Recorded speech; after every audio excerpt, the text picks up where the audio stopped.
Advice I would give my college self. I went back to college this weekend. It had me thinking a lot about the younger versions of myself. Stop seeking validation in spaces that don't validate you. I wanted to try on a whole new persona when I first got to Nashville. So when I think about things like sorority recruitment, I think about these girls will actually like you more if you're your more authentic self versus if you're trying to be a version of them. I think I had a hard time figuring out who I was and where I fit in. I found my people within my sorority, but I was definitely not your typical sorority girl trying to sort of fit into a space and being I don't know if I quite fit here, and then always coming back to you to be well, what's wrong with me? This applies to boys, because one of the first things that I thought of when I was thinking of making this video was Lauren, that boy doesn't like you. Maybe stop trying to hook up with him. I was looking for love as a form of filling a void in myself, the void of not feeling good enough, trying to repair relational wounds that had happened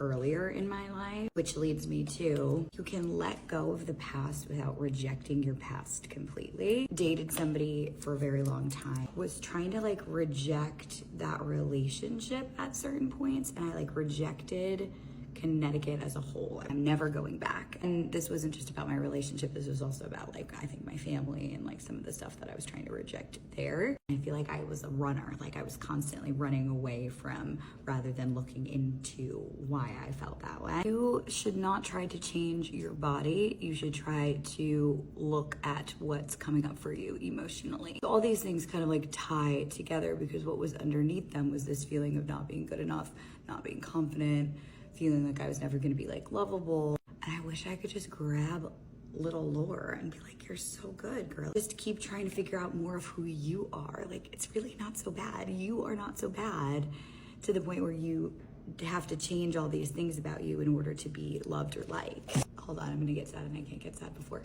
sessions. Sounds so cliche, but there were really dark times in college for me. I was very depressed. I got a tattoo during a very depressive episode that said, "In the depths of winter, I discovered within myself an invincible summer." That was aspirational at the time. I was not discovering that invincible summer, but I had hope. And I think a lot of people lose hope. Each phase of your life that you think is going to make or break you is just another stepping stone on the way to getting to where you need to be. I hope this lands on the right For You page. If you are in college or a time of transition, that if you're feeling any of these things, that you know you're not alone.